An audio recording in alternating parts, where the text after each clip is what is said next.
네, 그래서 총괄성에 대해서 증기압력 내림, 끓는 점 오름, 어는 점 내림에 대한 내용은 말씀을 드렸고 그 내용을 가지고 오늘은 이제 책에 줄치면서 정리하고 지나가면 될 것 같아요.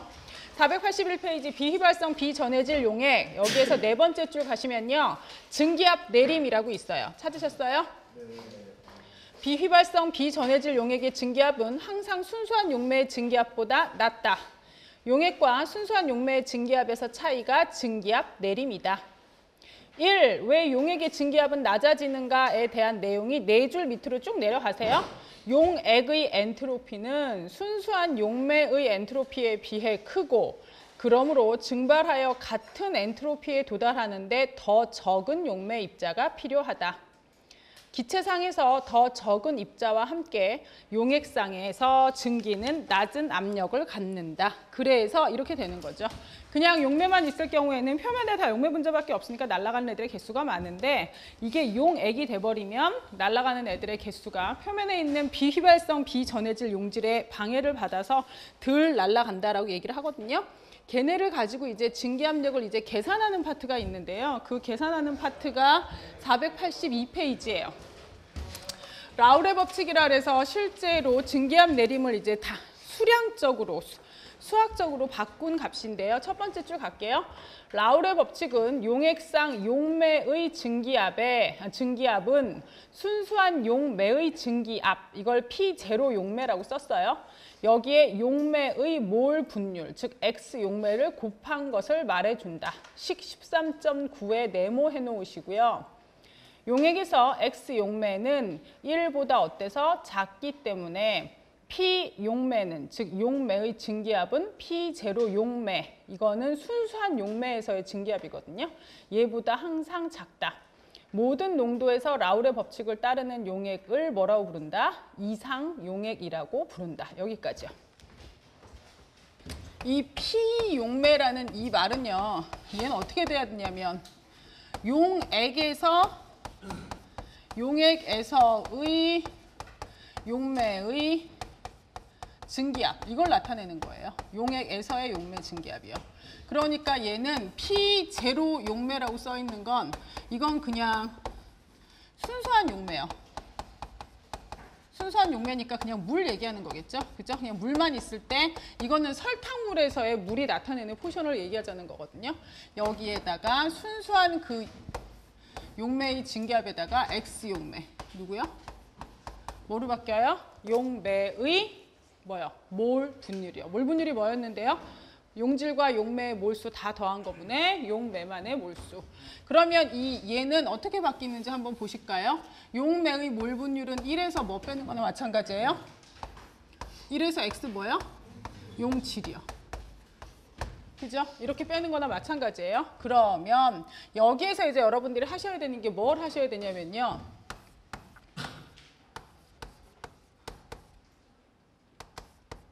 아니, 얘를 이렇게 가지 말고요. 얘네를 쭉 연결을 시키시면요. 이건 뭔데요? P0 용매 빼기 P0 용매에다가 X 용질이 되는 거죠. 그럼 요 파트하고 요 파트하고 바꿀 거예요. 그럼 뭐요? X 용질 곱하기 P0 용매. 이거는 P0 용매에서 뭐 빼지는 거예요? 빼기 P 용매요. 그럼 얘를 우리가 무슨 내용으로 얘기해요? 얘는 순수한 용매의 증기압에서 용액이 되면 증기압이 낮아지잖아요. 그 낮아진 걸 뺀 값이라고요. 그럼 얘를 우리가 뭐라고 얘기해요? 델타 P. 증기압의 뭐요? 내림. 그죠? 증기압의 변화량이 되는 거겠죠? 그 내용이 여러분 줄침대 밑으로 5줄 내려가시면 제일 중요한 내용은 첫 번째, X 용매랑 X 용질을 더하는 게 얼마다? 1이다. 즉 몰 분율 더한 건 1이다. 여기서부터 시작을 해요. 그 밑에 라우레 법칙으로부터 P 용매는 X 용매에다, 즉 용매의 몰 분율에다가 순수한 용매의 증기압을 곱한 거다라는 식이 있고요. 그 밑에 줄에 가셔서 제일 마지막 식에 줄 치시면 될 것 같은데요. 식 13.10이요. 뭐요? 순수한 용매의 증기압에서 용액 내의 용매의 증기압을 뺀 건 그만큼 증기압이 내려가니까 델타 P가 되고, 이 델타 P에는 이제 이게 중요한 거죠. 용매의 몰 분율이에요? 용질의 몰 분율이에요? 용질의 몰 분율 곱한 것만큼 증기압이 떨어진다는 얘기예요. 이 얘기를 바꿔버리면 무슨 뜻이요?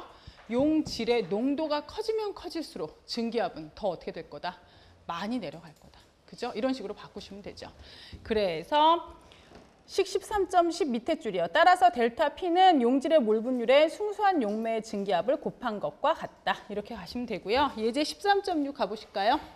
50도의 물 500ml에다가 글리세롤 10ml를 가한 용액의 증기압 내림을 구하라 했어요. 이 온도에서 순수한 물의 증기압은 얼마라고 줬어요? 92.5. 밀도가 얼마요? 0.988g/ml. 글리세롤의 밀도도 좋네요. 그러면 증기압 내림을 구하라 그랬으니까 얘를 구하라는 얘기예요. 그죠? 얘를 구하라는 얘기면 뭘 알아야 돼요? 순수한 물의 증기압이 지금 얼마라고 줬는데요?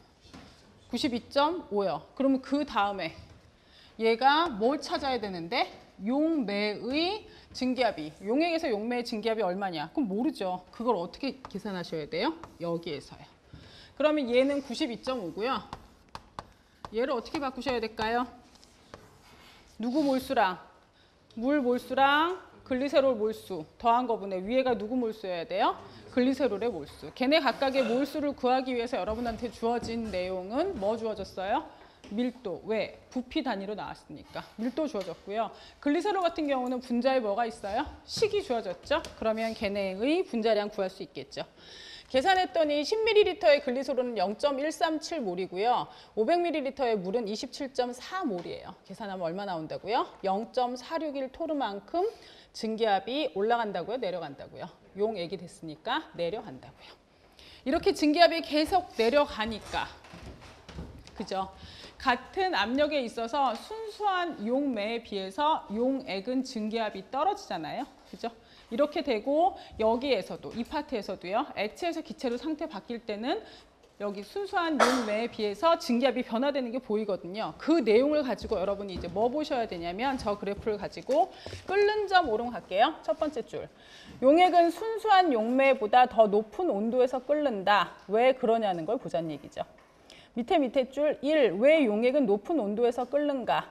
액체의 증기압이 외부 증기압 P 외부와 같아지는 온도인 액체의 끓는 점 TB, 보일링 포인트예요. 두 줄 내려가시면 용액의 증기압을 외부 압력과 같아지도록 하기 위해선 낮은 온도가 필요해요? 높은 온도가 필요해요?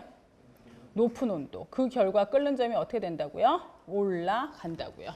순수한 용매에 비해서 용액이 돼버리면요. 여기 있는 점선 따라가잖아요. 이렇게 용액이 돼버리면 얘를 가지고 점선으로 밑은 만큼 이렇게 내려갔는데 1기압을 맞춰줘야 되니까 당연히 온도는 어떻게 돼야 된다고요? 올라가야 된다고요. 이해 가시죠? 그래서 끓는 점은 올라간다라는 내용을 아셔야 되고 그 밑에 5줄 내려가시면 이 정량적 관점에서의 끓는 점이라는 얘기가 나오는데요. 아까 말씀드렸다시피 증기압이 얼만큼 떨어지느냐라는 내용이 결국은 끓는 점이 얼만큼 올라가느냐라는 내용이랑 연관되거든요. 많이 떨어지면 많이 떨어질수록 걔네를 1기압으로 맞추려면 더 어려워요. 그렇기 때문에 X 용질, 즉 용질의 뭐가 몰 분율이 굉장히 중요한 위치를 차지하고 얘를 바꾸면 결국 용질의 뭐랑 상관이 있다고요? 농도와 비례할 수 있다고 말씀드렸죠. 근데 지금 이 내용은 끓는 점은 올라가고 어느 점은 내려가요. 온도의 변화가 있어요? 없어요? 온도의 변화가 나타나요? 안 나타나요? 온도 변화가 나타나요. 그럼 몰 농도 쓰면 돼요? 안 돼요? 안 돼요. 그래서 뭘 써야 돼요? 몰랄 농도. 끓는 점이 얼만큼이나 올라가겠느냐도 누구에 비례하고? 몰랄 농도. 얘를 다른 말로 바꾸면 용질의 몰 분율하고 몰랄 농도는 서로 어떻게 되니까요? 비례하는 값이거든요. 그러면 어느 점이 얼만큼 떨어지느냐? 이것도 누구랑 비례한다고요? 몰랄 농도랑 비례한다고요. 그럼 걔네들이 비례할 때 비례하는 값을 같다라고 맞추기 위해서 여러분 뭐 쓰세요? 상수 쓰시죠? 끓는 점 오름의 경우는 그 상수가 끓는 점 오름 상수 KB가 되는 거고요. 어느 점 내림의 경우는 그 상수가 어느 점 내림 상수 KF가 되는 거고요. 그 내용이 식 13.11에 있는데요. 식이 2개 있는데 두 번째 식에만 동그라미 치시면 돼요. 뭐요? 델타 TB는 KB에다 M을 곱한 값과 같다. 밑에 줄 여기서 M은 뭐고 용액의 무슨 농도? 몰랄 농도. KB는 몰랄 끓는 점 오름 상수이다. 그리고 나서 이 끓는 점 오름 상수를 봤을 때요. 얘네들이 다 뭐? 용매에 따라서 분자간의 힘이 같아요? 달라요? 용매에 따라 분자간의 힘이 다 달라요. 그렇기 때문에 끓는 점 오름 상수는 다 같아야 돼요? 달라야 돼요? 다 달라야 돼요. 그리고 용매의 종류에 따라 끓는 점 또한 다 어떠니까요? 다르니까요. 걔네들을 가지고 잘 생각해서 계산하셔야 돼요. 484페이지 어는 점 내림. 어는 점 내림이라는 제목 밑에 5줄 내려가세요. 용액의 어는 점은 용액의 증기압이 뭐가 되는 거야?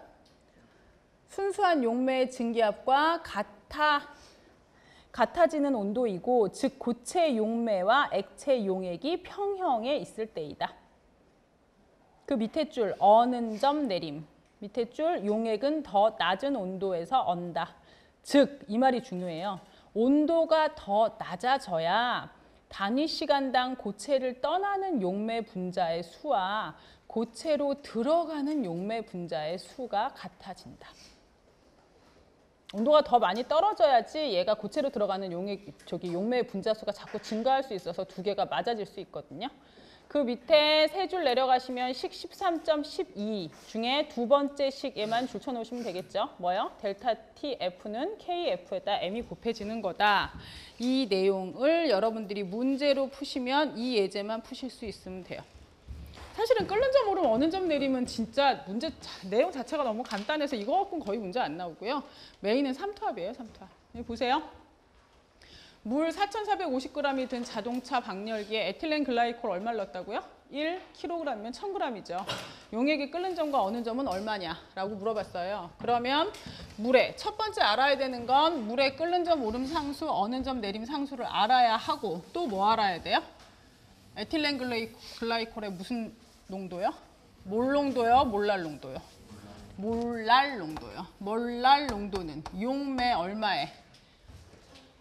1000g, 즉 1kg에. 따라서 얘가 물이 지금 얼마 있다 그랬어요? 4,450g 있으니까 이거 나누기 어떻게 해요? 1000g per kg으로 해서 kg을 바꾸셔야 되죠? 위에 용질의 무슨 수요? 몰 수요. 에틸렌 글라이콜이 지금 1000g 있어요. 분자식이 뭐예요? 탄소는 몇 개? 2개. 얼마요? 24. H가 6개라네? 얼마예요? 30. 거기에 O가 2개니까 62g per 몰. 됐죠? 그래서 얘네의 몰랄 농도를 계산하면 3.62 몰랄 농도가 되는 거고요. 끓는 점 오름 상수 0.512, 어는 점 내림 상수 1.86, 그 다음이 중요한데요. 문제는 끓는 점이 얼만큼 올라가느냐, 어는 점이 얼만큼 내려가느냐. 이거 문제 잘 보세요. 끓는 점 오름과 어는 점 내림을 구하시오라고 얘기를 했으면 뭐만 구하시면 돼요? 1.85라는 이 변화량이요. 여기서도 얼마요? 6.73이라는 변화량만 구하시면 돼요. 근데 지금 문제가 뭐라 그랬어요? 끓는 점과 어는 점이 얼마냐고 물어봤죠. 그러면 끓는 점은 100에서 물에 끓는 점 생각하셔서요. 그래서 1.85 더해서 101.85가 되는 거고요. 어는 점은 물에 어는 점 0에서 6.73을 빼서 마이너스 6.73이 돼야 되죠. 그러니까 끓는 점 오름과 어는 점 내림을 물어보면 그 변화량만 구하라는 뜻이고요. 끓는 점, 어는 점을 구하라 하면 그건 실제 온도를 구하라는 얘기인데 그럴 경우에는 물 가지고 문제 안 주죠. 벤젠이나 딴 거 주겠지. 왜? 걔네의 끓는 점과 어는 점은 각각 또 주어지겠지만 다르잖아요. 그러니까 거기에서 계산을 해야 된다. 이해 가시죠? 그리고 나서 드디어 나왔어요. 삼투압. 제일 중요해요. 삼투압 같은 경우는 고분자 가지고 뭐 만드는 과정에 있어서도 삼투압으로 이제 분자량 측정하고 이런 거 많이 하잖아요. 삼투압 자체가 실제로 공학 파트에서 쓰이는 일이 굉장히 많아서 이거 엄청 중요해요. 이거 보세요. 얘 삼투압 어떻게 되는 거라 그랬죠, 제가? 지금 저 그림이 뭘로 보이세요? 저 당근이에요, 당근. 당근을 안을 판 거예요, 이렇게. 저 실험해봤어요.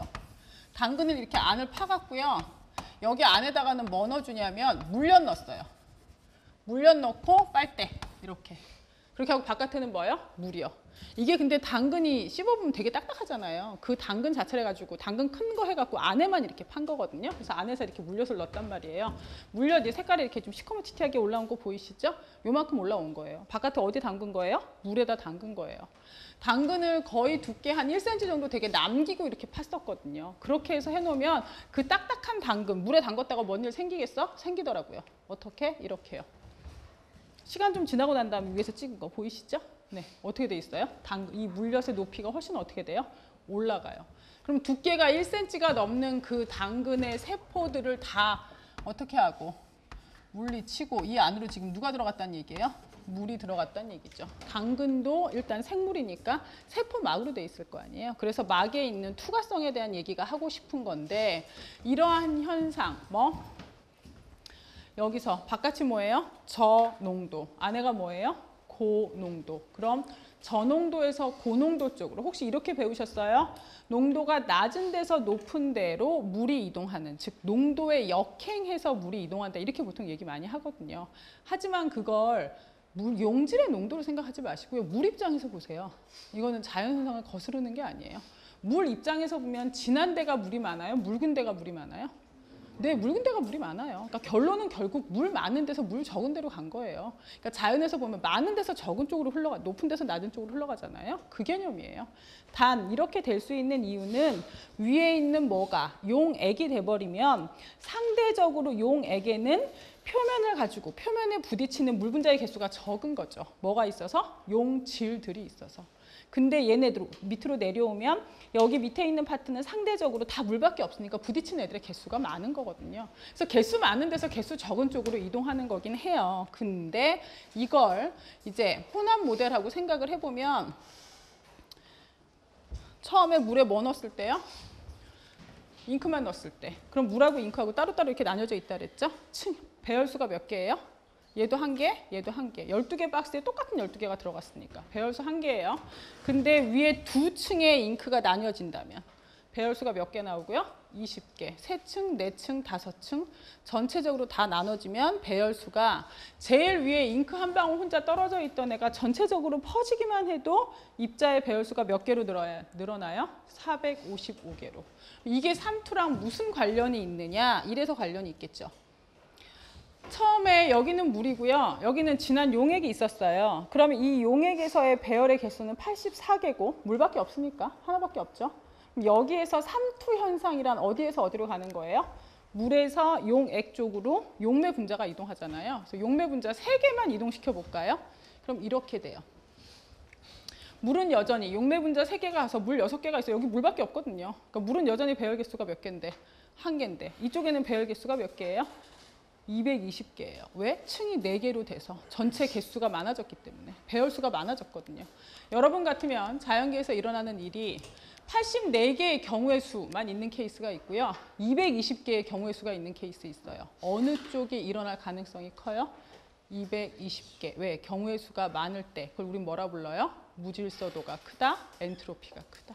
그 220개나 84개는 다 일어날 수 있는 가능성이 똑같은 아이들이라고 생각하시면 되거든요.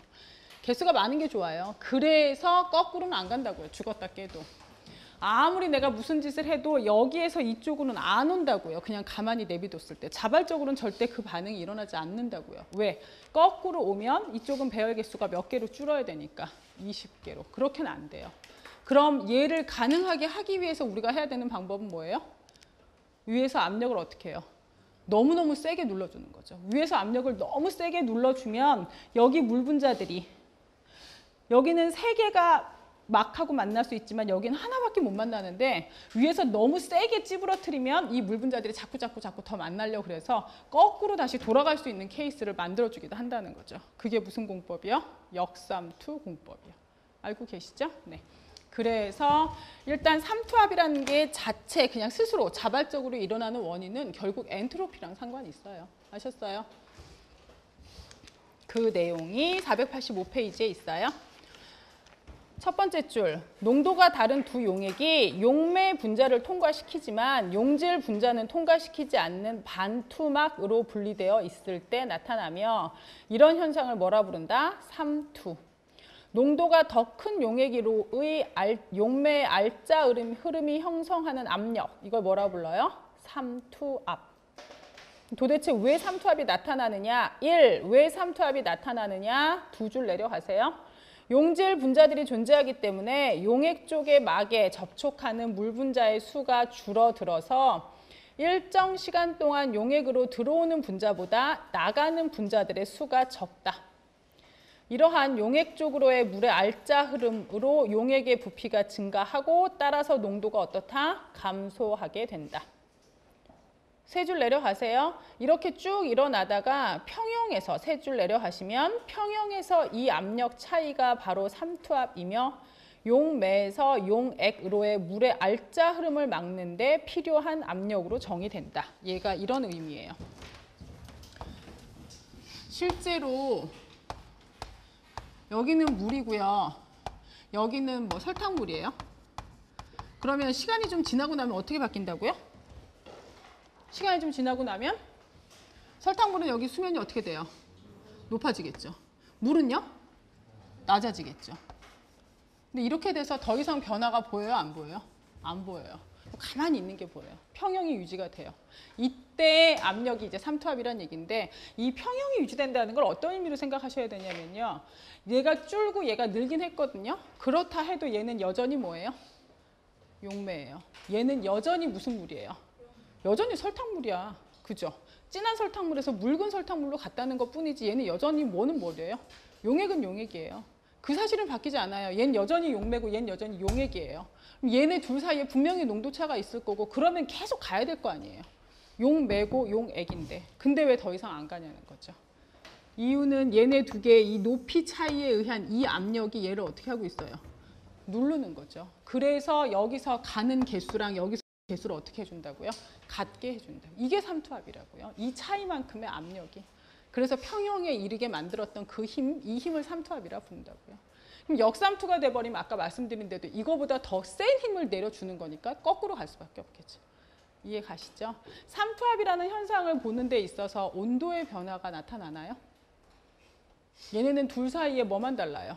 농도가 다르고 똑같은 온도 상태에서 얘네를 막으로 접촉시킨 거잖아요. 삼투라는 현상을 보는 데는 온도 변화 있어요? 없어요? 없어요. 그럼 우리는 삼투 현상을 얘기할 때 뭐 할 필요는 없어요?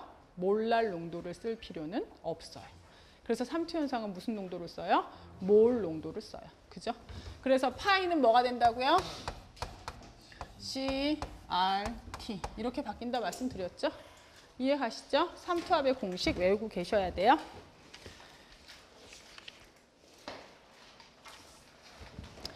그 밑에 정의된 데까지 우리 줄 치지 않았어요? 그죠? 끝에서 두 번째 줄까지 줄 쳤죠? 아니야? 줄 거기까지 치지 않았니? 맞지? 그래서 그 밑에 이 정량적 관점에서의 삼투압. 삼투압은 일정 부피의 용액 속에 들어있는 용질 입자의 수, 즉 뭐에 비례한다? 몰 농도에 비례한다. 486페이지 가시면 식 13.13에다가 동그라미 해놓으시고요. 여기서 제가 하는 잔소리. 뭐라 그랬죠? C는 무슨 농도요? 몰 농도요. 몰 농도는 뭐라고요? 몰 농도는 정의가 뭐분의 뭐예요? 부피분의 몰수. 그래서 RT. 따라서 얘는 뭐가 된다고요? 파이 V는 뭐요? nRT. 삼투압 공식 뭐랑 너무 비슷하다고요? PV 이꼴 nRT. 여러분은 1학기 때 제 수업을 들었으니까 R 가지고 다시 한 번만 찍어서 얘기해보자면 얘는 용액인 삼투압인데 기체 상수인 뭐가 들어갔어요? R이. 얘가 들어간 이유가 뭐라 그랬죠? 그쵸. 기체 상수라 그래서 이 R을 기체로만 생각하시면 된다고요? 안 된다고요? 안 된다고요. R의 원래 의미는 볼츠만 상수에다가 뭐를? 아보가드로 수를 곱해서 입자 1몰의 운동에 관한 걸 나타내는 상수인데 그 볼츠만 상수가 하는 일이 뭐다? 독립된 입자의 열적인 운동에 대해서 얘기한다고 말씀드렸어요. 그죠? 따라서 삼투압도 상태는 뭔데? 기체가 아니고 뭐이긴 하지만 수용액이긴 하지만 언제나 용액의 총괄성 앞에 붙어야 되는 단어는 뭐? 묽은 용액의 총괄성. 따라서 묽은 용액의 경우는 용질 입자들이 용매 입자들 중간에 이렇게 박혀 있는 상황이니까 용질 입자들의 운동은 용질 입자 서로 간에는 서로의 운동을 반발한다든지 민다든지 땡긴다든지 이런 일 해요, 안 해요? 안 해요. 용질 입자들끼리는 뭐 되어 있다고 생각하시라고요? 독립되어 있다고. 따라서 기체상수 R을 기체에만 한정하지 마시고 모든 종류의 독립된 입자들의 운동에는 다 쓸 수 있다고 생각하세요. 아셨죠? 얘하고 얘는 그래서 보면 형태가 거의 비슷하게 나온다 말씀드렸어요. 예제 13.8은요. 지금은 아니고 한 4, 5년 전까지는 매해 한 번도 안 빠지고 나왔던 문제거든요. 중간고사 볼 때. 계속 나왔던 문제인데 요즘에 한 몇 년은 좀 안 나왔던 것 같아요. 이거 보세요. 실제로 삼투압을 가지고 우리가 많이 측정하는 건 뭐 측정하냐면요. 이런 거 측정하거든요. 이 플라스틱이잖아요. 그죠? 내가 새로운 플라스틱을 만들었어요. 새로운 플라스틱을 만들었는데 이 플라스틱이 플라스틱이다. 그럼 뭐예요? 조그만한 단량체, 모노모라고 얘기하는 애가 가만히 있어요. 계속 붙어요. 계속 붙어요. 이렇게 해서 만들어진 게 뭐라고요? 플라스틱이에요. 계속 쭉 연결하는 거예요. 연결하는 이 화학 반응에 따라서 첨가 고분자 또는 축합 고분자 이런 식으로 나누거든요. 그죠? 그래서 얘네들을 가지고 플라스틱의 개요. 챕터 15에서 하실 거예요. 이 플라스틱 갖고 이제 생각을 하시다 보면요. 새로운 플라스틱을 만들었어요. 근데 이게 하나하나 이 모노머가 몇 개 붙었는지를 모르죠. 새로 만들었잖아, 내가 지금. 그러니까 내가 지금 이 상태에서 얘를 했을 때 몇 개나 붙었는지 어떻게 알 거냐 이거죠. 플라스틱 물에 잘 녹아요, 안 녹아요? 안 녹아요. 그죠? 그래서 얘네를 어떻게 해서 조금 갖다가 알코올 같은 용매에다 녹이는 거예요. 진한 용액이 될까요? 묽은 용액이 될까요? 묽은 용액이요. 그래서 걔를 순수한 알코올하고 비교했을 때 삼투압이 얼마나 올라오는지 그걸 가지고 뭘 하자고요? 그 새로 만든 물질의 분자량을 측정하자는 거죠. 어떻게 측정해? 기체에서 열심히 배웠던 게 그 내용이 단 걸? nRT. 이산화탄소 분자량이 44예요. 이산화탄소 88g이 있었어요. 어딘가에. 드라이 아이스가 88g 있었어요. 얘 몇 몰이에요? 2몰이요. 이거 어떻게 구했어요? 현재 있는 질량을 뭘로 나눠요? 분자량으로. 몰수라는 애는 현재 질량을 뭐로 나누면 돼요? 분자량으로. 그렇게 해서 계산을 하시면 돼요. 그래서 삼투압을 가지고 보면 어떤 새로운 물질을 만들었을 때 물질의 삼투압을 측정해요. 근데 왜 하필이면 삼투압을 측정해요? 딴 거 다 놔두고? 왜 그럴까요? 왜 삼투압을 측정할까요? 삼투압으로 측정하면 가느다란 관으로 했을 때요. 압력이 아주 낮아도요. 이게 올라가는 모습이 되게 잘 보여요. 왜냐하면 주로 물을 가지고 많이 하는데요. 물이 베이스가 되면 물은 1기압이면 10m가 어떻게 돼요? 넘어가죠. 물기둥. 1기압을 나타내기 위해서 수온은 76cm면 되는데요. 물은 밀도가 1이라서 1기압을 나타내기 위해서 물기둥으로 하면 걔가 10m가 넘게 올라와야 되거든요. 그러니까 수용액을 베이스로 하는 삼투압 묽은 용액의 삼투압을 만들면 1기압이 아니고 0.0003 기압이라 하더라도 그게 뭐 몇십 센치 이런 식으로 보여요. 그래서 보기가, 측정하기가 제일 쉬워요. 삼투압 가지고. 그러면 그 새로 만든 물질의 삼투압, 그다음에 걔 뭐 부피, 그다음에 내가 알고자 하는 건 분자량이니까 현재 질량 몇 g이나 녹였느냐? 이건 다 알고 있잖아요. 온도요. 그렇게 계산을 하자는 얘기죠. 보실래요? 체내에 산소를 운반하는 헤모글로빈의 돌연변이 변종을 400가지 이상. 돌연변이 진짜 많아요. 세포 같은 경우 특히나 더. 치명적인 질병에 관여하는 한 변종을 연구하는 사람이 이 헤모글로빈 단백질이거든요. 단백질은 기본적으로 분자량이 큰 세포예요. 그래서 얘네를 가지고 몰 질량을 측정하는데 5도씨에서 단백질 21.5mg 단백질의 현재 질량이 주어졌어요. 얘를 가지고 용액 얼마를 만들어요? 1.5ml. 삼투압을 측정해서 얼마가 나왔어요? 3.61 토르가 나왔어요. 몰 질량이 얼마네요. 여기에서는 단위의 변환이 제일 중요한데요. 저런 식의 삼투압 가지고 나오는 파이는 CRT 할 때 이 R 값은 8.314를 써야 돼요. 0.082를 써야 돼요. 0.082는 단위가 뭐였죠? ATM, 리터 퍼 몰 K. 8.314는 단위가 뭐였죠? 줄 퍼 몰 K. 지금 봤더니 삼투압, 압력에 대한 얘기 있어요, 없어요? 있어요. 그럼 여긴 단위 뭐 써요? R 값 뭐 써줘야 돼요? 압력에 대한 내용이 나와요. 그럼 뭐 써줘야 돼요? 0.08이 쓰셔야 돼요. 근데 0.08이는 뭐로 나와 있어요? ATM 리터 퍼 뭐요? 몰 K요. 이제 바꿔야지 그럼. ATM이라며. 그러니 저 삼투압을 3.61 토르라고 쓰시면 될까요? 안 될까요? 안 되겠죠. 얘를 뭘로 바꿔야 돼요? 760 토르로 나누셔서 ATM 단위로 바꾸셔야 되겠죠. 부피, 용액의 부피가 몇 리터래요? 1.5리터. 냅두면 돼요? 안 돼요? 안 돼요. 걔도 1000으로 나눠서 뭐로 바꿔야 돼요? 1.5ml를 리터로 바꿔야 돼요. 5도씨래요. 돼요? 안 돼요? 안 돼요. 걔도 뭘로 바꿔야 돼요? 273에서 절대 온도로 바꿔야 돼요. 21.5mg 넣었대요. 21.5 그대로 쓰면 돼요? 안 돼요? 안 돼요. 곱하기 10의 마이너스 3승해서 뭐로 바꿔줘야 돼요? 그람 단위로. 그러한 변환을 거쳐서 계산하면 저 헤모글로빈, 변종 헤모글로빈의 몰 질량은 6.89 곱하기 10의 4승이 된다고. 이해하시죠? 지금은 제가 수업에서 이제 문제를 푸는 거니까 이렇게 바꾸면 된다, 이렇게 바꾸면 된다 말씀드리지만 항상 해보셔야 돼요. 예? 휘발성 비전해질 용액의 총괄 성질, 이거 옛날 교과서에 보면 이 얘기 안 나오는 데가 더 많거든요. 근데 이 얘기가 굉장히 중요해요. 이거 잘 보셔야 돼요. 이게 이제 무슨 얘기냐면요. 우리가 분별 중류 배우셨죠? 그죠? 분별 중류 배우셨고, 분별 중류 가지고 뭐 분리해요, 주로? 분별 중류 갖고 뭐 분리해요? 석유. 석유 분리하면 어떻게 돼? 천연가스 먼저 나오고, 그다음에 그 밑에 누구 나오고, 휘발유 나오고, 그 밑에 뭐 나오고, 경유 나오고, 중유 나오고 이렇게 나오잖아요. 그거 다 분별 중류를 가지고 한다고 배우신단 말이에요. 근데 그놈의 분별 중류가 뭔데? 고등학교 때 뭐라 배웠어요? 걔네. 뭐의 차이로? 끓는 점 차이로. 그럼 끓는 점 차이는 왜 나오는데? 왜 생기는데? 끓는 점 어떤 애가 높아요, 주로? 분자 간의 인력이 작은 애가 높아요? 분자 간 인력 큰 애가 높아요? 큰 애. 그럼 결국 끓는 점 얘기하면 분자 간의 인력 갖고 얘기하고 그러다 보면 분자량에 따라 달라진다 이렇게 얘기를 한단 말이에요. 석유 같은 경우는 다 무극성 분자들이기 때문에 분자량 작은 애가 당연히 분자 간 인력도 작아서 먼저 나오고 분자량 큰 애가 나중에 나오고 그래서 누구는 LNG라고 얘기하는 천연가스는 탄소 1개, LPG라고 얘기하는 액화 석유가스 계열은 탄소가 1개에서 몇 개까지? 3개까지. 그러고 나서 그 다음에 석유 계열은 탄소가 그 이후부터 넘어가서 탄소가 보통 10개 정도까지 석유를 이제 많이 치거든요.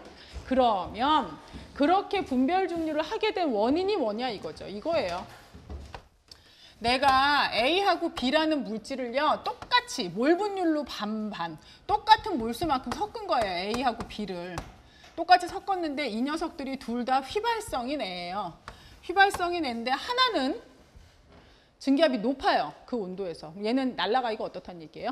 쉽다는 얘기죠. 얘는 증기압이 낮아요. 상대적으로. 날아가기가 좀 더 어떻게 해요? 어려워요. 그러면 보세요. 여기 지금 벤젠과 톨루엔을 예로 들었는데요. 벤젠은 그냥 가만 냅뒀을 때 증기압이 95.1이고요. 톨루엔은 28.4예요. 톨루엔이 훨씬 덜 날아가거든요.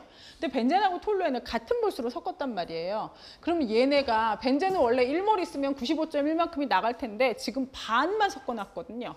그러면 혼합물이잖아요. 그럼 나갈 수 있는 양도 어떻게 해요? 반으로 줄겠죠. 그래서 벤젠이 나갈 수 있는 양은 용액에서 벤젠이 나갈 수 있는 양은 얼마로 줄고요? 47.6으로 줄어요. 그 다음에 누구? 톨루엔이 나갈 수 있는 양은 얼마로 줄어요? 14.2로 줄어요. 잘 보세요. 얘네가 똑같이 몰 분율 0.5, 0.5로 애를 섞었거든요. 근데 그러고 나서 여기 증기 안에 들어있는 구성을 봤더니 A는 47.2가 있고 B는 47.6이 있고 B가 14.2가 있다 이거예요. 그럼 증기의 조성을 보면 똑같이 반반이에요. 증기의 조성은 누가 훨씬 커요? A요, B요? A의 조성이 훨씬 커요. 47.6이 있다니까? B가 14.2밖에 없는 데 비해서. 원래 용액 상태에서는 둘 다 액체일 땐 반반 섞었거든요. 똑같이. 근데 증기로 해버리면 좀 더 잘 날아가는 애가 훨씬 더 많은 양을 차지하잖아요. 그죠? 이 증기를 모아. 그럼 걔네는 1대1짜리가 아니죠. 47.6 대 14.2짜리죠. 걔네를 가지고 또 날려. 그럼 그땐 누가 좀 더 많이 날아가겠어요? A가 좀 더 많이 날아가겠죠. 이거를 한 두세 번만 반복하면 A 몇 프로짜리, 99% 이상짜리를 얻어내는 거예요. 그게 우리가 분별 중류하는 방법이에요. 이해 가시죠? 그래서 계속 가는 애를 잡아서 또 돌리고 가는 애를 잡아서 또 돌리고 그래서 석유화학하는 단지들은 기본적으로 이렇게 건물 없다 그랬잖아요. 석유화학 단지 가면 건물 없고 주로 어떻게 돼 있다고요? 다 파이프라인이고요. 왜? 날아가는 애 또 잡아서 또 집어넣고 또 잡아서 또 집어넣고 계속 냉각 중간중간 시켜가면서 그렇게 해서 분별 중류를 시키면 나중에 나오는 애는 어떻게 해요? 순수한 애가 나옵니다. 아셨죠? 네. 이게 휘발성 용액의 경우는 굉장히 중요한 내용이에요. 실제 산업에서 제일 많이 쓰이거든요. 에너지잖아 우리가. 그지? 에너지면 우리 저쪽은 잘 알아야 된다. 487페이지 휘발성 비전해질 용액. 세 번째 줄이요. 용매의 증기압은 용매의 몰 분율과 P0 용매가 뭐예요? P0 용매는 용매, 순수한 용매만의 증기압이 나타내지는 거죠. 그러면서 그 옆에 P용질, 이때 이 용매랑 용질은 이제 두 가지 액체 혼합물을 섞었을 때 얘기하는 거예요. 그럼 얘는 X용질에다 P0 용질. 왜? 이건 용질도 날아가는 애거든요. 밑에 줄 여기서 X용매와 X용질은 액체상의 몰 분율이라고 그랬잖아요. 돌턴의 분압법칙에 의해서 총 증기압은 부분 증기압의 뭐다? 합이다. 그 밑에 줄 전체의 증기압은 용매의 증기압과 용기의 증기압을 더한 거다라는 그 식에 줄 쳐놓으세요. 그게 이거예요. 용매는 원래 벤젠의 증기압은 95.1인데 몰 분율이 0.5니까 47.6이고 얘는 14.2가 되고 그럼 그 위에 있는 증기의 조성을 보면 벤젠의 몰 분율이 어떻게 나오냐면 47.6과 14.2를 더한 거분에 47.6이 되는 거니까 순수한 증기, 위에 있는 이 증기 안에 벤젠이 얼마나 들어있느냐. 처음에 용액은 벤젠이 50% 들어있었는데 증기 속에는 벤젠이 얼마 들어있대요 지금? 77% 들어있다 그러잖아요. 이렇게 해서 날리는 걸 몇 번 하면 99% 이상 얻어지는 건 쉽게 얻어진다는 얘기죠.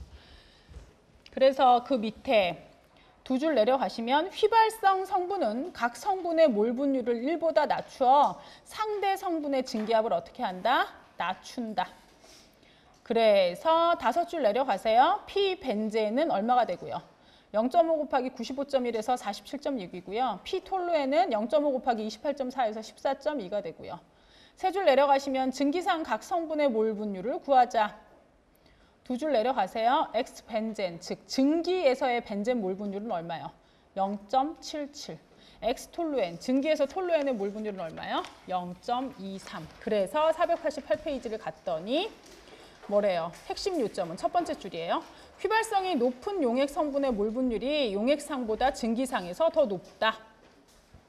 세 줄 내려가시면 분별 증류까지만 줄 쳐놓으시면 돼요. 여러분은 이런 걸 분별 증류에 갖다 이용한다까지만 알고 계시면 되고요. 센 전해질 용액이라 그래서요. 이 용액은 제가 지금 설명할 거는 일반화학에서 배우는 아주 원론적인 내용만 설명을 할 거고요. 여기에서 이제 여러분들은 나중에 좀 더 많이 복잡해지는 걸 배우시긴 할 텐데 여기서는 봅시다. 전해질이라는 건요. 내가 용액을 만들었는데 지금까지 주로 예로 든 건 제가 소금물도 예로 안 들고 계속 뭘 예로 들어요? 설탕물. 왜? 설탕은 물에 들어갔을 때 쪼개지니까 안 쪼개지니까. 안 쪼개지니까. 그래서 전해질이 아닌 걸 예로 들었고요. 지금부터는 이제 소금물로 예로 들겠죠. NaCl이다. 얘네는 1몰랄 농도 용액을 만들었다라고 생각해도 나는 NaCl 자체를 이런 애를 1몰랄 농도를 만든 건데 이게 실제로 용액으로 들어가면 가만히 있다 쪼개진다. 쪼개진다. 그래서 이 입자, 즉 물 운동을 방해하는 입자의 개수는 몇 개가 된다? 곱하기 2가 돼서 2몰랄 농도인 것처럼 행동할 것이다. 센 전해질은 이게 메인이에요. 첫 번째 줄. 센 전해질의 총괄성을 고려하는 경우 용질의 화학식으로부터 입자의 수를 알 수 있다. 그래서 이 곱하기 2를 하잖아요. 이 곱하기 2를 할 때 이 숫자를 I, 즉 반트호프 인자라고 얘기를 하거든요. 이 반트호프 인자를 계산하는 건 얘를 뭐라고 생각했을 때 비전해질, 입자 하나라고 생각하면 하나였잖아요. 근데 전해질이라고 생각하니까 두 개로 쪼개질 거니까 2가 돼서 이 2라는 값이 여기에 들어간다는 얘기거든요. 얘네를 그래서 반트호프 인자라 얘기하고 일반화학에서 우리가 배우는 건 얘는 두 개로 쪼개지니까 2면 되고 CaCl2는 1몰랄 농도 용액을 생각하면 곱하기 얼마에서 계산해야 돼요? 3 해서 계산하시면 되겠죠. 그죠? 이게 별거 아닌 것처럼 되는데 문제는 뭐냐면요. 이게 문제예요. 이러한 센 전해질 용액이 돼버리면 예를 들어 PeCl3 같은 경우는 이게 물에 잘 녹거든요.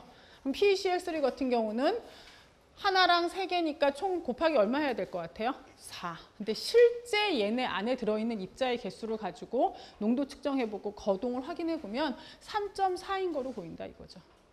이렇게. 이해 가시죠? 여기에 HCl처럼 완벽하게, HCl은 강산이에요? 약산이에요? 강산이요. 강산은 이온화가 무지하게 어떤다 그랬어요? 잘 된다 그랬죠? 그러니까 2일 때 1.9. 되게 잘 되네 라고 생각을 하는데 MgSO4 같은 경우를 보면 얼마요? 2인데 얼마밖에 안 나와요? 1.3밖에 안 나와요. 그러면 입자들에 따라서 왜 이런 일은 왜 벌어질까요? 내가 이온으로 쪼개졌어요. 이온으로 쪼개졌는데 막 돌아다녀요. 돌아다니다 보면 입자들끼리, 이온들끼리 부딪힐 수 있죠. 부딪혔을 때 다시 안 떨어지려고. 왜? 얘들의 전하량이 좀 어떠면? 크면. 지들끼리 결합이 더 좋으니까. 그죠? 입자들의 특성에 따라서 굉장히 다른 여러 가지 양상이 나타나기도 하거든요.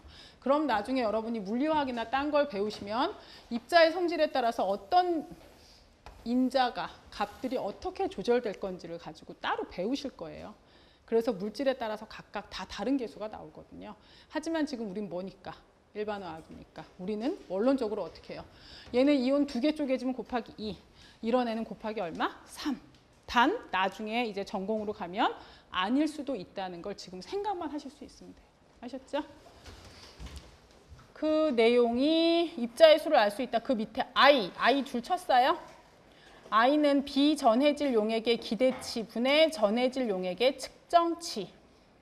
그 밑에 조금 내려가시다 보면 제목이에요. 비이상적 용액과 이온 환경 찾으셨죠? 두 번째 줄 갈 거예요. KBR에 대해서 I는 2고 MgNO3-2에 대해서는 3이다. 그 옆에. 하지만 주의 깊은 실험에 의하면 센 전해질 용액은 대부분 이상 용액이 아니다 라는 얘기가 있죠. 제일 밑에서 6줄 올라가세요. 바닥에서 6줄이요. 이러한 정전기적 끌어당김으로 각 이온은 묶여있는 것처럼 거동하므로 이온의 농도가 실제 농도보다 어떻게 보인다?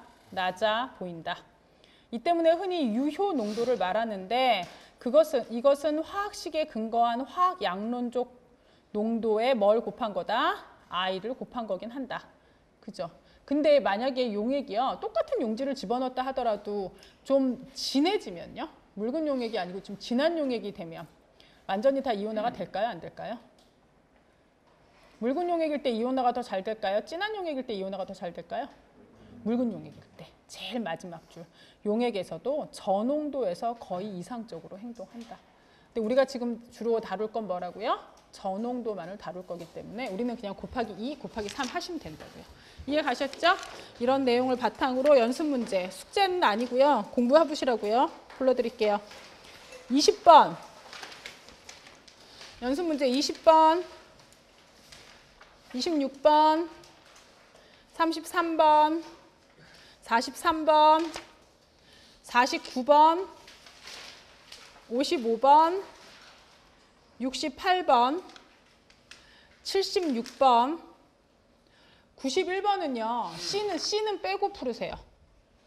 네? C는 빼고. A하고 B만. 그리고 나서 드디어 왔어요. 정말 안 하고 싶었는데 왔어요. 기왕 할 건 빨리 해서 치웁시다.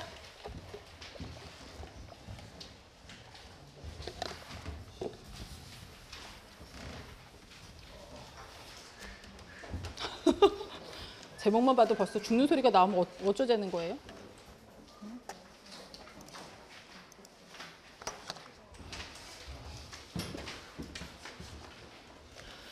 네, 15장이에요. 14장은 다 안 한다고 말씀드렸죠? 네, 15장입니다. 드디어 왔어요. 유기화합물과 탄소 원자의 성질. 첫 번째에서는 탄소의 특별한 성질과 유기분자의 특성에 대해서 잠깐 얘기할 거예요. 이 얘기를 하기 위해선 뭐가 필요하느냐? 1학기 때 배웠던 sp3 혼성 오비탈, sp2 혼성 오비탈, 시그마 결합, 파이 결합. 그거에 대한 내용을 기억하셔야 되고요. 탄화수소의 구조와 종류. 우리가 챕터 2에서 명명법 했죠. 힘들었죠. 네, 그 힘든 것보다 제가 훨씬 더 힘들다 말씀드렸죠. 여기서 다시 이제 이름 나올 거예요. 문제는 이 책에 이게 있다는 게 문제예요.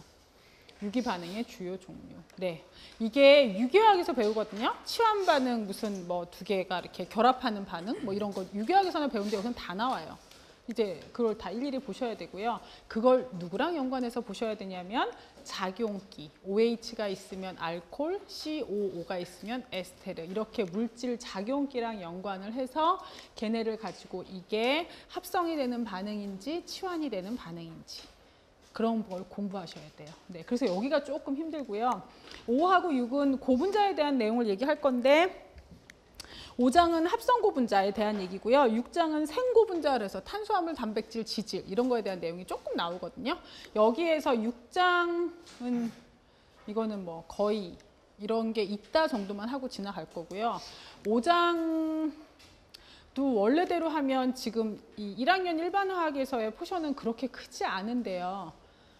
여러분한테 굉장히 필요한 거거든요. 2학년 이상 올라가서 나중에 고분자 할 때 바탕이 되는 이런 게 있구나를 알고 가는 거랑 모르고 그냥 저게 맨땅에 헤딩하는 거랑 완전 차이 나요. 그래서 여기서는 여러분한테는 꼭 얘기하고 지나갈 거예요. 아셨죠? 주로 시험과 연관해서는 2, 3, 4 왜? 명명법 또는 이성질체 구조 그려라. 그 다음에 반응. A하고 B 섞었을 때 얘가 뭐가 만들어지게 이런 거 있죠. 세 번째, 그 A하고 B를 섞을 때 A는 뭐 알코올이고 B는 뭐 카르복시산이면 섞어서 에스테르가 만들어진다. 이런 식으로 작용기하고 이제 연관을 해서 얘기를 할 거니까요. 아셨어요? 거기까지가 아주 중요하게 보셔야 돼요. 그럼 네, 기억하시죠? 다 1학기 때 했어요. 오비탈이라는 게 있죠. 전자 구름이라고도 불러요. 원자핵 주변에 전자가 존재하는 확률적인 분포를 나타낸 공간. 말은 정말 어렵게 해놨으나 원자핵 플러스고 전자는 마이너스니까 전자가 플러스 옆에 돌아는 다녀야 되죠. 가서 붙을 수는 없으니까. 돌아다닐 때 어떤 형태의 파동 운동을 하고 돌아다니느냐를 나타낸 거예요. 1s 오비탈은 뭐예요? 생긴 게 무슨 모양으로 생겼어요? 구요. 2s에서는 약간 특이한 점이 있었죠. 안에 진하고 하얗고 진하고 무슨 뜻이요? 진하고 전자 존재할 확률이 있고 하얗고 뭐요? 전자 존재할 확률이 없고 마디라 그랬죠? 왜 없다고요? 전자는 뭐 해요? 파동 운동. 파동 운동을 하면 파동은 뭐 아니면 뭐 하는데 보강 아니면 상쇄. 따라서 여기 있는 하얀 부분은 1s의 파동과 상쇄 간섭을 한다. 그죠? 그래서 중간중간에 마디가 있다 말씀드렸고요. 무슨 오비탈이 있어요? 두 번째 껍데기부터는 S뿐만 아니고 누구도 있어요? P오비탈도 있었어요. 그죠? P오비탈은 이렇게 위아래라고 생각하시지만 실제로는 얘가 뭐예요? 하나예요. 이런 식으로 계속 파동 운동을 하고 있다고 생각하시면 제일 편해요. 전자 하나가 위에 있고 하나가 밑에 있다. 말 돼요? 안 돼요? 절대 돼요? 안 돼요? 안 돼요. 언제 어디 있을지 몰라. 단 위하고 밑에 있을 수 있는 확률이 똑같다는 것뿐이지. 축, 세 가지의 축의 방향으로 있으니 P오비탈부터 뭐가 있어요? 방향성이 있었어요. D오비탈은 몇 주기 이상? 3주기 이상으로 돼버리면 그래서 D오비탈에 전자가 들어있는 케이스를 전이 원소라고 따로 생각하죠. 왜? 3D에 들어가기 전에 이미 누구에 먼저 들어가요? 4S에 먼저 들어가죠. 그러면 D오비탈에 전자가 있는 애들은 그 전자가 4S에 있는 거 나가고 나서 지네도 또 나갈 수 있으니까. 그래서 얘도 최외각 전자처럼 행동할 가능성이 있기 때문에 특이한 성질을 가지고 있다 이렇게 얘기했어요. 그리고 나서 혼성궤도라는 게 있었어요. 얘는 어떤 개념이었냐면 탄소. 원래 탄소는 제일 바깥 껍데기에 전자가 몇 개? 4개. 근데 이렇게 생각하시라 그랬죠.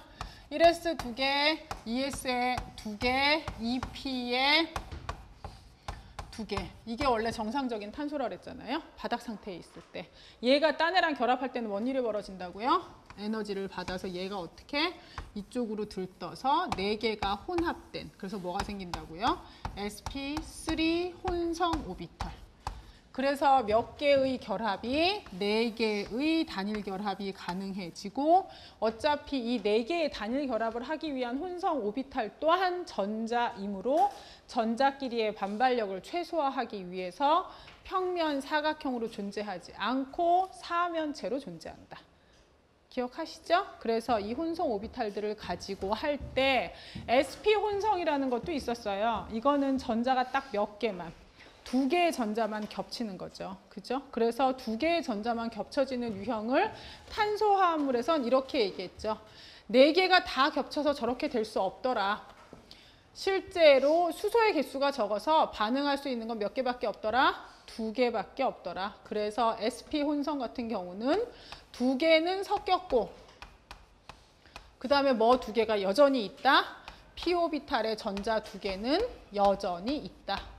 그러면 탄소를 기준으로 해서 어떤 일이 벌어진다? 2개의 혼성 오비탈이 있고, 그죠? 그 다음에 무슨 오비탈? p-오비탈. 하나는 어떻게? 위에 밑에. 하나는 어떻게? 앞에 뒤에. 그래서 또 다른 탄소가 하나 오면 이렇게 있고 하나는 위에 밑에, 하나는 앞에 뒤에. 탄소끼리 결합 가운데 하나 했어요. 이건 무슨 결합이요? 시그마. 위에 밑에 있는 이 전자의 파동이 겹쳐요. 그럼 뭐 생겨요? 위랑 밑에 이렇게. 이게 무슨 결합이요? 파이 결합. 위에 밑에 하나 있죠? 앞에 뒤에 있는 전자가 또 겹쳐요. 그럼 또 어떻게 해요? 파이 결합이 앞뒤에 하나 더 생기겠죠. 따라서 sp 혼성의 경우는 탄소 화합물과 연결하면 뭐 기준으로? 탄소 기준으로. 가운데 시그마 결합 하나. 위에 밑에 있는 파이 하나. 앞에 뒤에 있는 파이 하나. 그래서 몇 개의 결합이 가능하다? 3중 결합이 가능하다. sp2 혼성 같은 경우는 탄소에서는 어떻게 생각해야 된다? sp3가 다 이용되지 못한다. 어떻게 이용된다? sp2만 이용된다. 하나, 둘, 셋. 나머지 p 하나는 어떻게? 여기 있다. 어떻게 될 거다? 3개의 오비탈이 가장 멀리 떨어질 수 있는 방법은 무슨 형태다? 평면 삼각형이다. 여기도 하나, 둘, 3개다. 나머지 하나는 혼성되지 못한 p-오비탈이 있다. 2개가 또 어떻게 될 거다? 보강 간섭할 거다. 그러면 탄소를 기준으로 뭐 하나 있고 가운데 시그마 결합 하나 있고 위에 밑에 보강된 뭐가 있다? 파이 결합 하나 있다. 탄소끼리 무슨 결합 가능하다? 이중 결합 가능하다. 그래서 얘를 뭐라고 부른다? sp2 혼성이라고 부른다. sp3는 단일 결합인 거. 시그마랑 파이 결합은 얘기했고 그래서 파이 결합은 시그마 결합에 비해서 세다, 약하다. 파이 결합은 시그마 결합보다 끊기 쉽다, 어렵다? 왜 쉽다?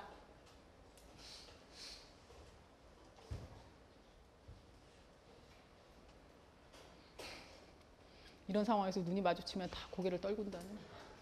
왜 쉽다? 지금까지 신나게 했는데 시그마 결합은 핵하고 핵 사이에 뭐가 있다? 전자가 겹치는 영역이 있다. 핵하고 핵 사이에 있어서 플러스 사이에 뭐를? 반발력을 최소화하고 플러스들과 가운데 있는 마이너스 사이의 인력을 최대화하는 곳에 있다. 시그마 결합은 바깥에 노출되어 있다. 속 안에 파묻혀 있다. 파묻혀 있다. 딴 애랑 결합할 수 있는 가능성이 거의 없다. 파이 결합은 전자 밀도가 바깥에 어떻게 돼 있다? 위아래에 어떻게 돼 있다? 노출되어 있다. 물론 핵과 핵의 가운데 영역에 전자가 있어서 얘네를 당겨주는 역할은 하지만 요 안보다는 당겨주는 역할의 강도가 더 세다, 약하다? 약하다. 그래서 파이 결합이 더 어떻다? 끊어지기 쉽다. 이 얘기는 알케인보단 알켄이 반응성이 더 크고 알켄보다는 알카인이라고 얘기하는 삼중결합의 반응성이 더 크다. 이해가시죠? 여기 전자 배치 가지고요. 탄소가 근데 왜 이렇게 유기화학, 즉 생명체 화학을 다 연결하고 있다고 생각할 정도로 중요하냐 이거죠. 이래서 중요해요. 탄소는 H하고 몇 군데서 결합해요? 이렇게 4군데서 결합하잖아요. 그죠? 탄소는 H랑 이렇게 4군데서 결합할 수 있어요. 단일 결합으로 4개가 다 만들어질 수도 있고요. sp 혼성 같은 경우는 탄소끼리 무슨 결합하고요? 3중 결합을 할 수도 있어요. 그죠? sp2 혼성 같은 경우는 탄소끼리 뭐 할 수도 있어요? 2중 결합을 할 수도 있어요. 탄소는 이래서 단일, 2중, 3중 굉장히 다양한 형태의 결합을 할 수 있어요. 혼성화도가 다양하게 나타날 수 있어서. 그리고 또 탄소는 원자끼리의 결합력이 굉장히 세기도 하고요. 궤도함수 혼성이 그 얘기예요. 다중결합도 가능하니까. 그래서 탄소 3개짜리를 가지고 써라. 탄소 3개는 단일 결합만 있으면 이러고 끝나면 되잖아요. 얘가 이중결합이 있으면 어떻게 될 수도 있어요? 이렇게 될 수도 있죠. 또 뭐도 가능해요? 탄소 3개일 때? 3중결합 돼요? 안 돼요? 안 돼요? 얘랑 얘랑 뭐 하면 되는데? 단일 결합하면 돼. 여기 수소 몇 개 있으면 돼? 하나. 여기 수소 있으면 돼? 없으면 돼? 없으면 돼. 여기 수소 몇 개? 3개. 그잖아요. 그러니까 굉장히 다양하게 결합의 형태를 바꿀 수 있어서 탄소는 무지하게 중요해요. 535페이지 유기분자의 구조적 복잡성. 세 번째 줄에 1. 전자 배치, 전기 음성도와 공유 결합. 제일 밑에서 두 줄 올라가세요. 탄소는 전자들을 공유하여 외곽 껍질을 채우며 모든 원소 상태와 화합물에서 공유 결합을 이룬다. 536페이지 네 번째 줄 갈게요. 첫 번째 까만 동그라미예요. 궤도함수 혼성이라는 과정을 통하여 탄소는 거의 모든 화합물에서 4개의 결합을 이루며 이 결합들은 최대 4개의 서로 다른 방향으로 향할 수 있다. 그리고 나서 밑으로 쭉 내려오시면 3, 분자의 안정성이라고 써 있는데요. 여기 다섯 번째 줄에 보시면 첫 번째 까만 동그라미요. 원자의 크기와 결합 세기. 두 번째 줄이요. 탄소 사이의 단일 결합은 347kJ/몰이라 그러잖아요. 규소하고 규소 사이의 결합보다도 훨씬 더 어때요? 강해요. 탄소는 사이즈가 커요, 작아요? 탄소는 사이즈가 작아요. 그죠? 그래서 그들끼리의 공유 결합이 굉장히 단단해요. 유기분자의 화학적 다양성, 이 유기분자의 화학적 다양성에서 얘기하고자 하는 건 이거예요. 보세요. 이게 탄소화합물이에요. 만약에 OH라는 게 붙었다, 산소라는 게 붙어버리잖아요. 그럼 어떤 일이 벌어질까요? 이 산소가 하나 붙음으로 인해서 얘는 여기도 탄소, 여기도 탄소랑 결합했죠. 탄소와 산소는 전자를 땡기려는 전기음성도가 누가 세요? 산소가 세요. 그죠? 그래서 산소가 없는 케이스라면 탄소와 수소는 전자 땡기는 힘이 거의 같으니까 전자가 어디에도 쏠리지 않고 그냥 전체적으로 퍼져 있거든요. 그러니까 이런 경우에는 완전한 무극성, 즉 분산력만 존재한단 말이에요. 근데 중간에 탄소랑 결합하는 게 산소라든지 질소라든지 이렇게 C하고 H 이외에 다른 원자가 하나씩만 첨가되어도 일단 전체로 봤을 때 이쪽에 전자가 어떻게 되니까요? 몰리게 되니까요. 상대적으로 반대쪽은 전자가 부족한 것처럼 나타나게 되거든요. 이래서 모든 종류의 화학적 반응성이 엄청나게 달라진 새로운 분자들이 많이 나온다는 얘기예요. 유기분자의 화학적 다양성 다섯 번째 줄 1. 헤테로 원자와의 결합. 호모는 어떤 거? 같은 거. 헤테로가 어떤 거? 다른 거. 탄소화합물에서 헤테로 원자는 첫 번째 줄. 많은 유기화합물은 C 혹은 H 이외의 다른 원자인 헤테로 원자. 옆에 가장 흔한 헤테로 원자는 뭐예요? N과 O인 경우가 많은데요. 생체로 들어가면 이제 S나 P 뭐 이런 애들이 좀 더 포함되기도 해요. 여러분들은 일단 여러분이 학부에서 배우는 내용은 N하고 O 가지고 거의 다 배우실 거라고 보시면 돼요. 밑으로 내려가시죠. 쭉 한 서너 줄 내려가시면 이 전자 밀도와 반응성. 이게 전자 밀도와 반응성이 어떤 역할을 하느냐. 다섯 줄 내려가세요. 첫 번째 까만 동그라미요. 탄소 단일 결합. 두 번째 줄.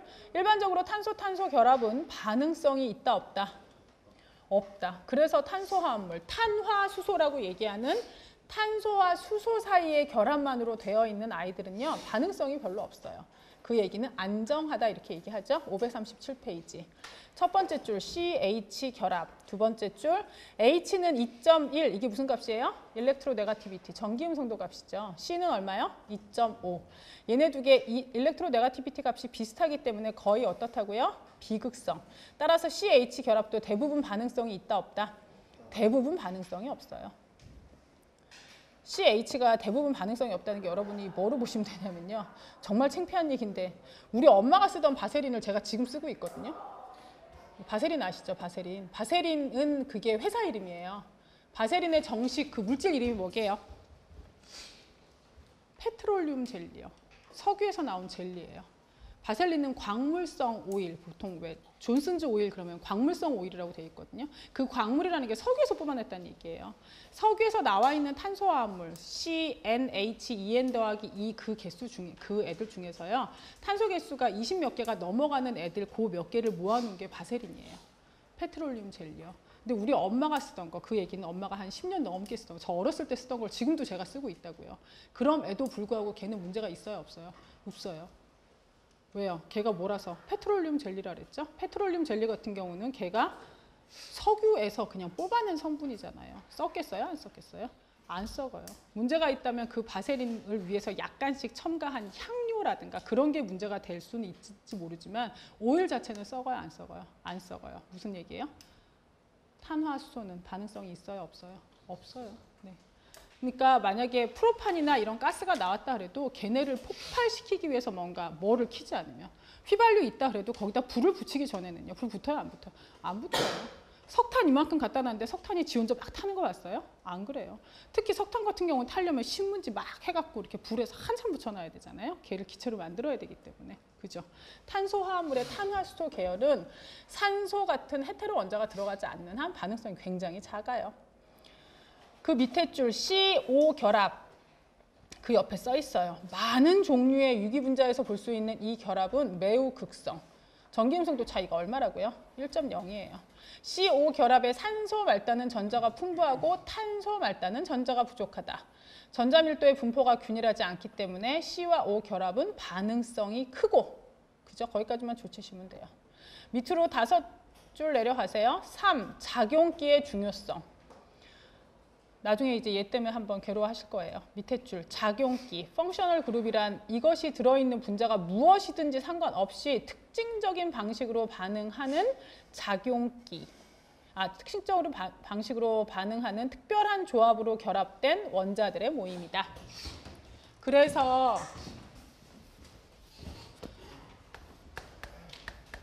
OH, 하이드록시 그룹이라고 얘기하는 이 OH가 붙으면 얘네는 다 뭐예요? 알코올이에요. 그래서 OH가 탄소화합물하고 탄소하고 붙으면 알코올이 된다는 얘기거든요. 그래서 OH가 있는 경우에 탄소 하나면 이름이 뭐예요? 탄소가 하나인 탄소화합물의 이름. 이거는 고등학교 때 하잖아. 메탄이라고 배우신 분들은 조금 이제 연세가 있으신 분들이고, 여러분은 뭐라고 얘기하셔야 돼요? 메테인. 그죠? 그래서 여기에 H가 있었으면 메테인인데 H가 없이 그냥 팔을 벌리고 있는 상황이라면 걔를 무슨 그룹이라고 불러요? 메틸 그룹. 그래서 메틸 알코올. 그래서 얘가 뭐예요? 메탄올. 탄소가 2개 되면 뭐예요? 에틸 알코올. 에탄올이죠. 탄소가 3개가 되면 뭐예요? 프로필 알코올. 프로파놀이요. 근데 3개부터는 이제 이성질체가 존재하기 시작해요. OH가 꼭 끝에만 가서 붙을 필요 있어? 어디에 붙어야 돼? 가운데 붙기도 해야지. 이렇게 가운데 있는 경우는 아이소란 이름을 붙여서 아이소 또는 이소프로필 알코올 이렇게 얘기하거든요. 오늘 집에 가셔서 바르시는 화장품, 스킨이나 로션 같은 거 있으면 다 뒤에 딱 까서 보세요. 모든 화장품에 안 들어있는 데 없어요. 이소프로필 알코올이요. 왜요? OH 있으니까 누구랑 친할까요? 물하고 친하겠죠. 쭉 이렇게 있으니까 탄소가 몇 개예요? 3개요. 무극성인 파트가 있겠죠. 무극성 분자랑 친할까요? 안 친할까요? 친하겠죠. 여러분들이 바르는 로션 또는 스킨을 비롯한 모든 화장품은 물하고 기름하고 섞어 놓은 거죠. 물만 바르면 물 날라가고 나면 얼굴 막 땡기고 아프잖아요. 그러니까 기름 성분이 있어서 얼굴을 보호해 주자는 얘기거든요. 근데 물하고 기름을 섞어놨지. 아침에 로션 바르려고 봤는데 층이 딱 나뉘어 있어. 그닥 안 바르고 싶겠죠? 걔네들이 쫙 잘 섞여 있어야 되잖아요. 그걸 잘 섞이게 하고, 로션은 물하고 기름이라며. 거기다 향료도 좀 들어가고, 기름은 그죠? 만약에 식물이나 이런 데서 추출한 기름 성분이라면 썩기도 쉽겠죠. 기름은 뭐 된다 얘기예요? 산화된다고. 그럼 얘네를 가지고 어떻게 해요? 좀 방부 효과를 갖고 있는 게 있어야 되겠죠. 알코올은 뭐 해요? 소독하잖아요. 균 어떻게 죽일 수 있죠. 그 모든 걸 다 하고 피부에 자극도 좀 없고, 현재까지 나와 있는 가장 싼 애가 이 아이거든요. 싸고도 부작용이 제일 없는 아이가. 굉장히 많이 써요. 네. 그런 식으로 여러분들이 생각하실 때 OH라는 펑셔널 그룹이 붙어 있으니까 얘네들이 시리즈로 다 뭐예요? 다 알코올이에요. 이렇게 붙어 있는 새로운 원자들의 집합, 쟤네를 뭐라고 부른다고요? 쟤네를 작용기라고 부른다고요. 탄화수소의 구조와 종류 6번째 줄이요. 유기화합물의 가장 단순한 형태인 탄화수소는 H와 C 원자로만 이루어진 큰 부류의 화합물이다. 탄소 골격을 가지고 이제 얘기할 때요. 여기처럼 탄소 5개짜리는 4개의 하나 이렇게 가지를 칠 수도 있고요. 3개의 위에 밑에 이런 식으로 가지를 칠 수도 있잖아요.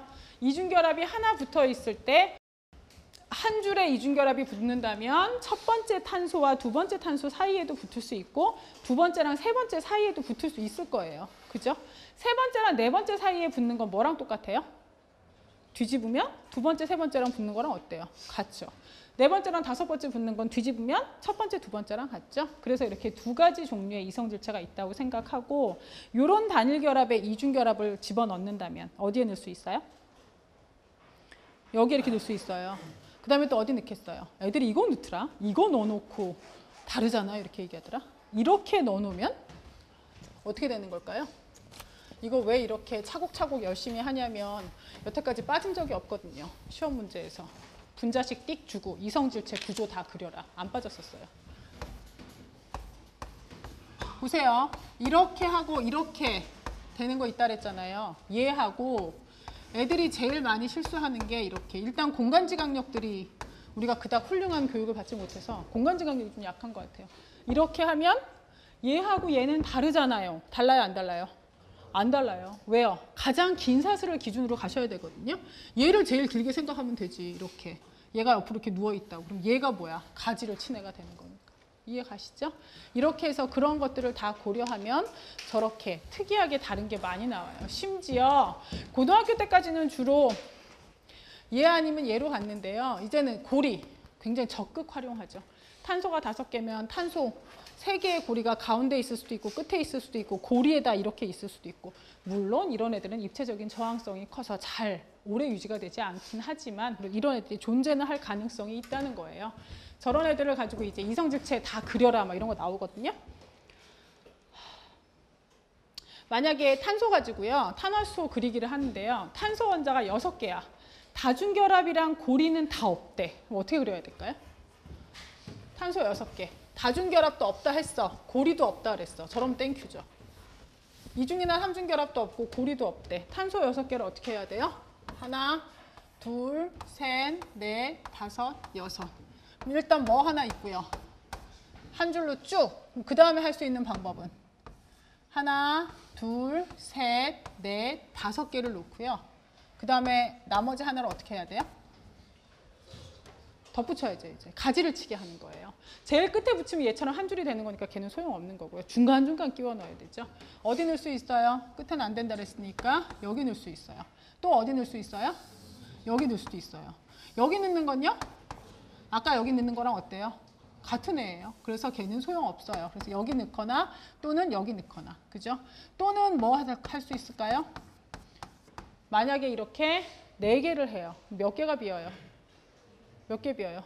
2개 비죠. 그럼 그 2개를 어떻게 할까요? 그 2개를. 그 2개 중에 하나라도 끝에 가는 건 의미 있어요? 없어요? 없어요. 이렇게 되는 거니까. 가운데가 어떻게? 이렇게 갈 수도 있죠. 또 어떻게 갈 수도 있어요? 하나에 어떻게 해요? 몰아줄 수도 있는 거죠. 그죠? 이렇게 하다 보면 개수가 한 줄로 쭉 저렇게 옆에 가지를 치는 애도 있을 수 있고 저렇게 갈 수도 있고. 이해하세요? 네, 저렇게 해서 여러 가지 아이들이 나올 수 있고. 그럼 3개짜리 안 돼요? 3개짜리? 그럼 어떻게 해요? 3개. 나머지 이제 몇 개가 남았어요? 3개가. 어디든지 끝에 가면 탄소 사슬이, 주사슬이 4개가 되는 거니까 소용없어요. 그럼 가운데다 다 몰아줄게요. 3개를.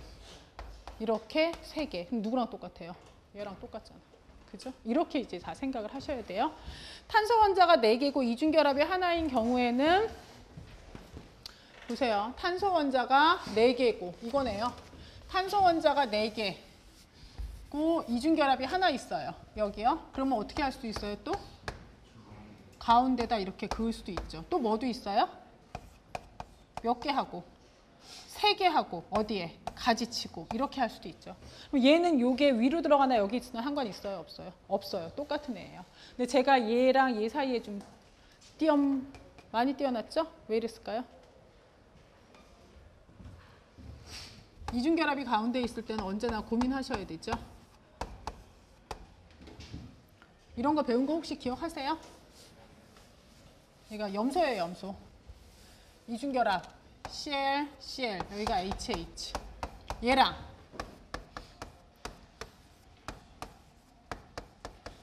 얘는 같아요, 달라요? 다른 애예요. 하나는 누구고요? 트랜스. 하나는 누구예요? 시스. 왜? 이중결합은 돌리는 거 돼요, 안 돼요? 안 돼요. 그러면 이렇게 딱 그려놓고 가운데 이중결합이 있으니까 됐어요. 돼요, 안 돼요? 안 돼요. 왜? 얘는 쪽에 보면 H가 하나씩 붙어 있을 거거든요. 이 H가 이쪽에 같은 방향에 붙어 있다면 얘가 실제로 이렇게 내려오는 거겠죠. 근데 저 H가 어떻게 붙어 있을 수도 있어요? 하나는 위에, 하나는 밑에 붙어 있을 수도 있잖아요. 그죠? 그럼 이런 경우를 어떻게 해요? 다 고려하셔야 된다는 얘기죠. 이해가시죠? 네. 그래서 여기 얘기를 할 때 538페이지 네 번째 줄이요. 단일, 즉 시그마 결합은 상대적으로 자유회전이 가능하다. 밑으로 쭉 내려오셔서 그림 15.3이 있고요. 그 밑에 세 줄을 내려가시면 첫 번째 까만 동그라미요. 탄소는 항상 그릴 때 이것만 생각하시면 돼요. 각 탄소 원자는 최대 몇 개? 4개의 단일 결합 혹은 2개의 단일과 하나의 이중 혹은 하나의 단일과 1개의 삼중을 이룰 수 있다. 세 줄 내려가세요. 단일 결합으로 연결된 그룹은 뭐 할 수 있다? 회전할 수 있다. 그죠? 단일 결합으로 연결된 그룹은 회전할 수 있다. 되셨죠? 제가 다음 시간부터 뭐 할 거냐면요. 이제 알케인 가지고 얘기해서 우리 이거 할 거예요. PPT 보이시죠? 네. 그래서 이제 제가 실제로 유기화학 수업에서 하는 중요한 이름 붙이는 애들 가지고 쫙 해서 우리 다음 시간부터는 네, 머리 많이 쓰셔야 돼요. 아셨어요? 오늘 여기까지요. 고생하셨어요.